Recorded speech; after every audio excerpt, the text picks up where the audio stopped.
Thank you, Mr. Driscoll. Very much. Senator Warren.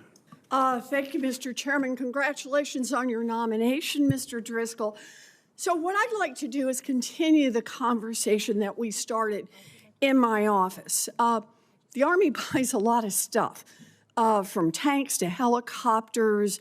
They buy a lot of stuff from big defense contractors. But those giant companies often sneak restrictions into the contracts. They hog up the software rights or the technical data, all to prevent service members from being able to repair their own equipment. So today I'd like to talk through an example so we can see the difference it makes when the Army isn't hamstrung by right to repair restrictions. Last year, the Army needed a new cover for a safety clip, but the contractor told the Army they couldn't have it for months, and these safety clips would cost $20 a pop.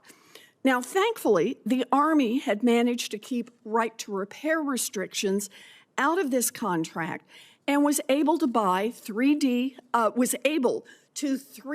print the part in less than an hour for a total cost of 16 cents. Now, Mr. Driscoll, does being able to get the parts we need in hours, maybe minutes instead of months, and for nickels instead of dollars, help U.S. readiness and national security? Unequivocally, Senator. Good. You know, when right to repair restrictions are in place, it's bigger profits for giant defense contractors, but also higher prices for DoD and longer wait times for service members who need to get their equipment repaired so they're ready to go. Chairman Wicker has an acquisition reform agenda which calls for a complete review of data rights across the Department of Defense. I think that is exactly right, because it would help put the Army fully in command of the equipment that it has paid so much for. So, Mr. Driscoll, let me ask you, if confirmed, will you work with this committee to identify more opportunities where the Army can save money and time by making their own parts and fixing their own equipment? If confirmed, unequivocally, Senator. Would you like to expand on that at all? This type of innovation that is happening in the private sector at scale in a lot of ways seems to have not trickled into the Army as much. And if we think about engagement with a peer like China, being able to repair our parts in areas around the world will be crucial to that. And if we are having 6-month delays in CONUS and paying 100x the rate, that is not scalable in an actual conflict. And so I'm totally supportive, Senator. Good. That was a very good answer, Mr. Driscoll. It was an excellent answer. Thank you, Mr. Chairman. You know, right to repair restrictions have truly gotten out of control, and they threaten our national security. In some cases, the Army can't even write its own training manual without a sign-off from the contractor. My Service Member Right to Repair Act would help fix this problem.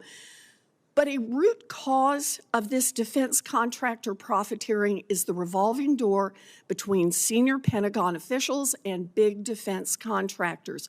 Last year, I released a report that found 700 instances of top 20 DoD contractors hiring former high-ranking officials. Do you think this is a problem, Mr. Driscoll? I do, Senator.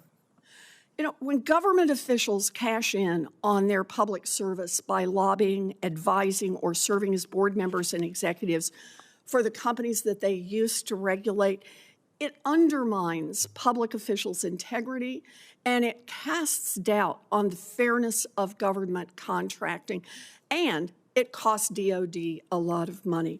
We owe it to our taxpayers, and we owe it to our men and women in uniform to fix this broken system. I look forward to working with you on this, Mr. Driscoll. Thank you, Senator. Thank you. I yield back. Thank you, Senator Warren. Senator Kramer.